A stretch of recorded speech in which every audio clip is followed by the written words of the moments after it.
Olá, sejam bem-vindos ao Corvus Cast.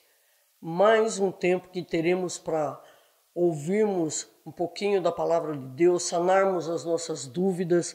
E hoje nós vamos falar sobre um assunto que é polêmico até um certo ponto para algumas pessoas, para outras já não. Até onde as obras interferem na minha salvação?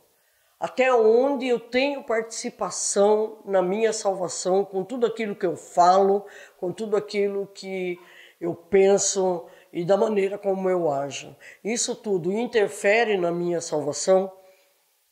É por fé ou é por obras que eu sou salvo?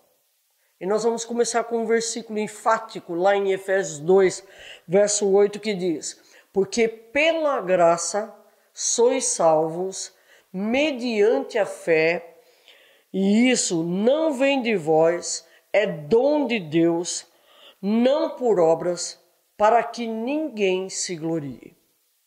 Comecemos então com esse versículo, que diz que pela graça eu sou salvo, não é por obras, porque Deus não quer que eu me glorie de uma coisa em que eu não tenho participação alguma. Mas e se eu errar durante a minha caminhada? Da mesma maneira como Jesus disse que você tem que perdoar 70 vezes 7, imagine quanto mais amor Ele não tem por nós e quantas vezes Ele já morreu pelo pecado de ontem, de hoje e de amanhã. E isso não nos dá licença para errarmos o tempo inteiro.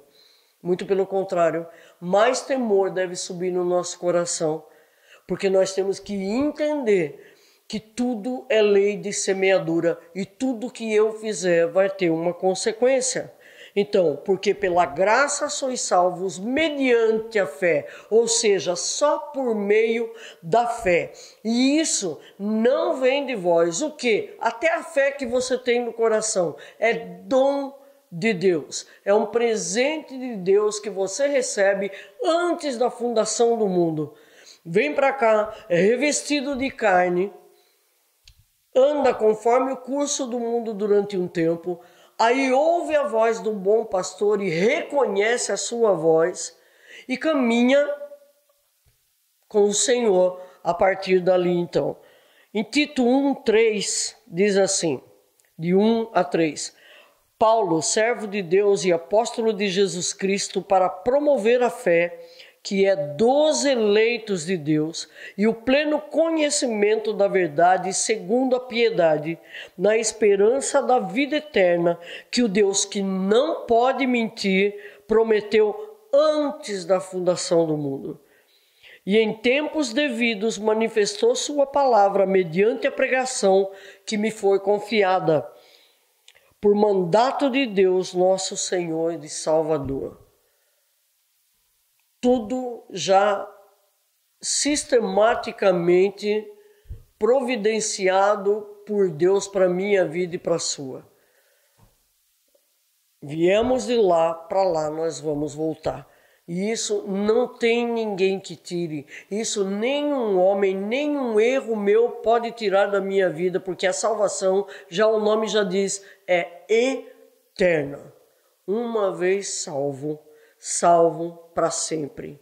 E meus erros, pastora, vamos falar disso daqui a pouco. 2 de Tessalonicenses 2:13 diz: entretanto, devemos dar graças a Deus por vós, irmãos amados pelo Senhor, porque Deus vos escolheu desde o princípio para a salvação, pela santificação do Espírito e fé na verdade. O que vai ser santificado em você é o teu espírito. A sua carne vai precisar desenvolver a salvação e ser santificada a cada dia, lavada pela palavra que chega aos ouvidos e ao coração, para que a santificação ocorra e ela não vai ter fim. Vai ser até o resgate da propriedade do Senhor, que é o Espírito dentro de nós. Até nesse tempo, nós vamos estar sendo santificados. Todos os dias da nossa vida, porque todos os dias nós erramos, todos os dias nós aprendemos do Senhor alguma coisa a mais no que diz respeito à santificação. 2 de Timóteo 1,9 diz que nos salvou e nos chamou com santa vocação, não segundo as nossas obras, mas conforme a sua própria determinação e graça que nos foi dada em Cristo Jesus antes dos tempos eternos e manifestada agora em Cristo Jesus. Ou seja, de novo, a mesma palavra, a mesma concepção, o mesmo conceito, o mesmo princípio para a salvação. Ele nos salvou e nos chamou com santa vocação, não segundo as nossas obras. Porque senão nós não poderíamos exercer a nossa salvação, o nosso ministério não poderia dar frutos, nada poderia ser próspero se fosse por nossas atitudes. Tudo é por graça, tudo é por favor imerecido e tudo foi decidido antes da fundação do mundo. A única coisa, repetindo aqui o que nós aqui no nosso meio já sabemos, mas que talvez você não saiba, a única coisa que você pode e deve fazer é procurar ser santo, mais santo a cada dia no seu proceder. Os seus ouvidos têm que ser santificados, teu pensamento santificado, a tua boca, as tuas atitudes têm que ser santificadas.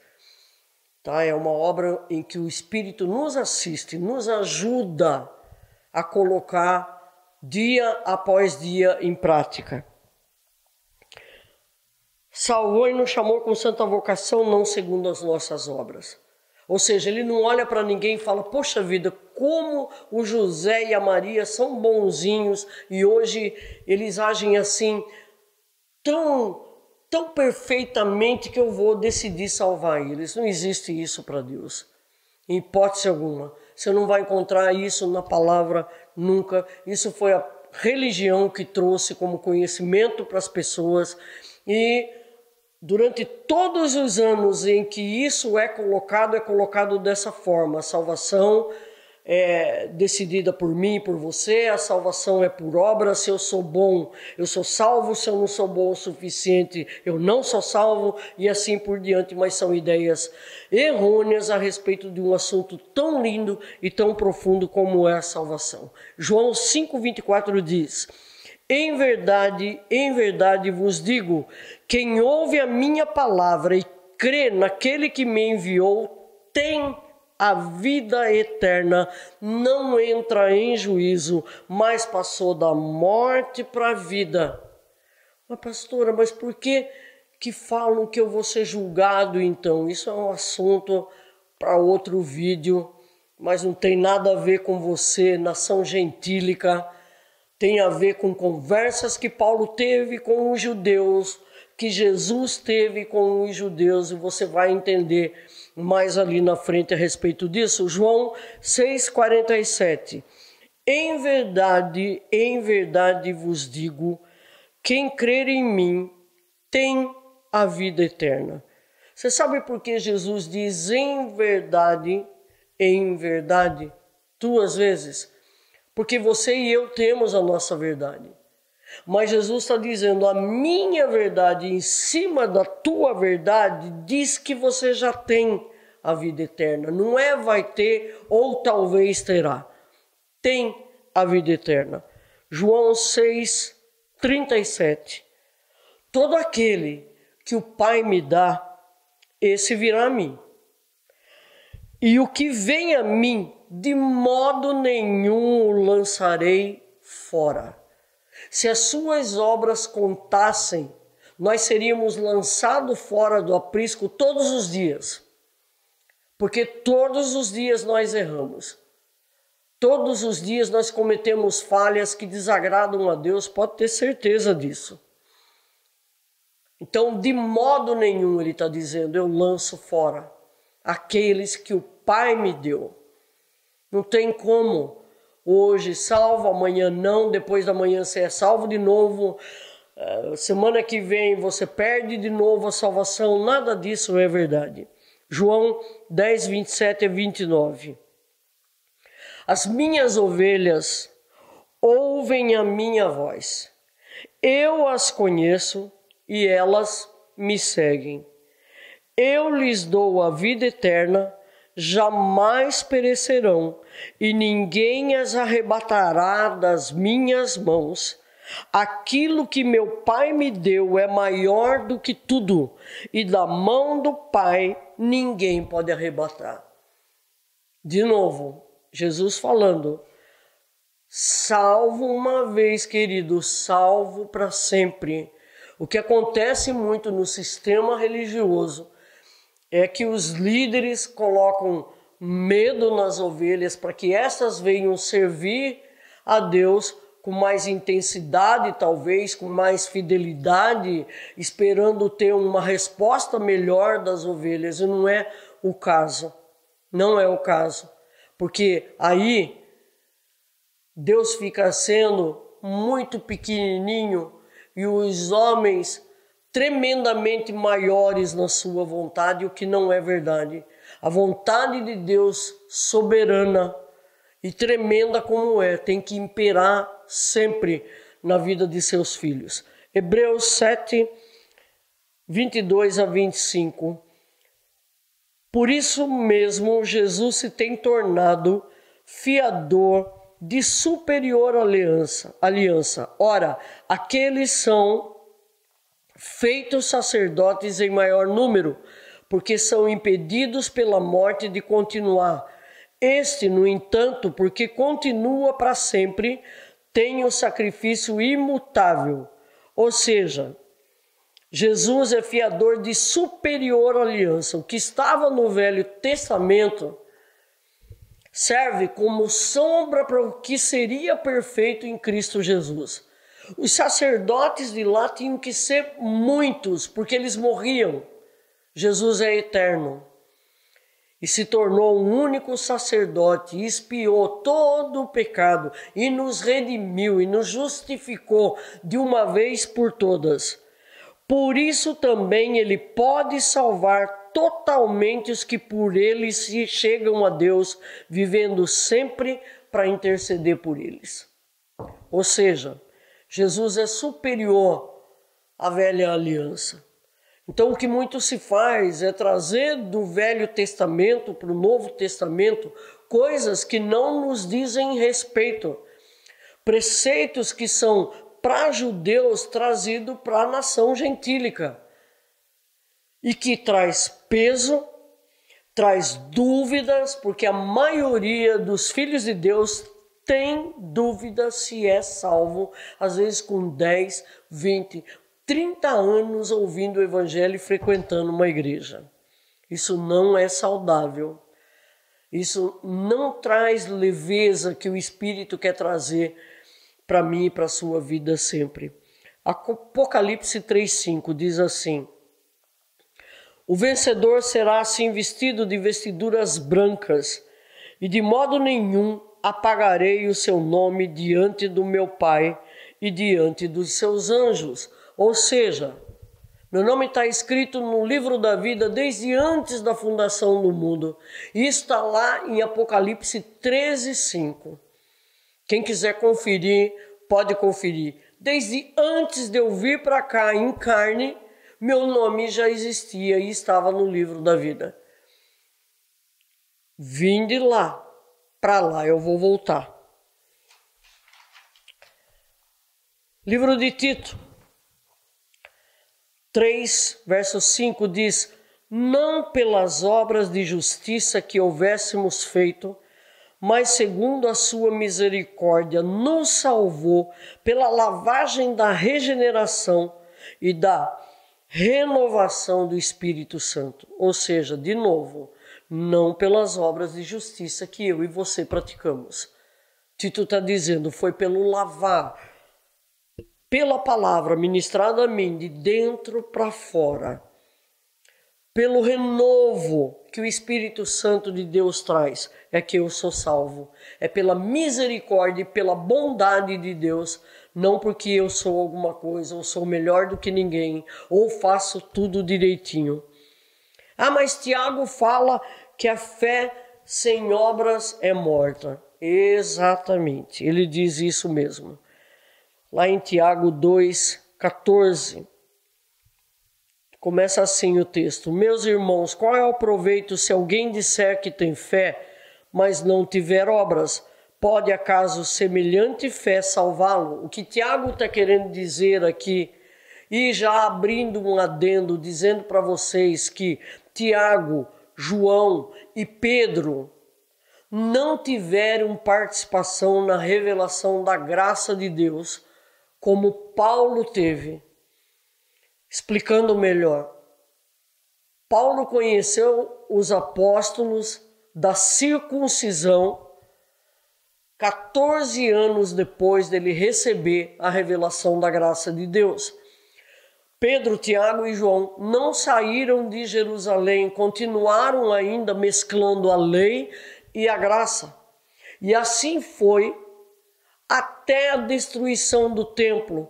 Paulo já tinha outra visão, que Jesus começou a tratar com ele na estrada de Damasco. Ali teve início a revelação da graça, que não foi também de um dia para o outro.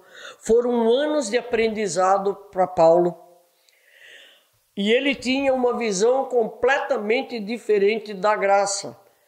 A graça que Tiago, João e Pedro receberam era misturada com a lei. Por quê? Porque não tinha nada escrito que eles pudessem consultar na época. Não existia Bíblia que eles pudessem consultar. Jesus não estava revelado nos evangelhos que eles pudessem ler. Passava-se 4, 5 anos, já se esquecia. Você lê ou assiste um culto hoje, daqui 4, 5 anos, você pode até se lembrar da palavra do texto-chave. Mas de tudo que foi pregado, dificilmente. E assim não foi diferente com eles. Então, Tiago, Pedro e João, Tiago muitas vezes tinha uma visão judaizante de algumas coisas, porque ainda eles observavam a lei misturada com a graça. Eles criam em Jesus Cristo, criam na salvação, criam em tudo que Jesus tinha ministrado para eles, mas eles não tinham a revelação da graça de Deus. Por isso mesmo Pedro, na última carta que ele escreve, nos últimos versículos ele diz: tem certas coisas que o nosso irmão Paulo diz que são muito difíceis de entender, mas são corretas. A ele dai ouvidos, porque Pedro se encontrou com Paulo algumas vezes, poucas vezes, diga-se de passagem. Então, meus queridos, a graça contém em si mesmo muitas coisas que ainda muita gente não sabe e que deveria saber, porque é tremendo, porque é maravilhoso, porque descansa a alma, porque traz responsabilidade no nosso dia a dia, porque traz mudança verdadeira de dentro para fora.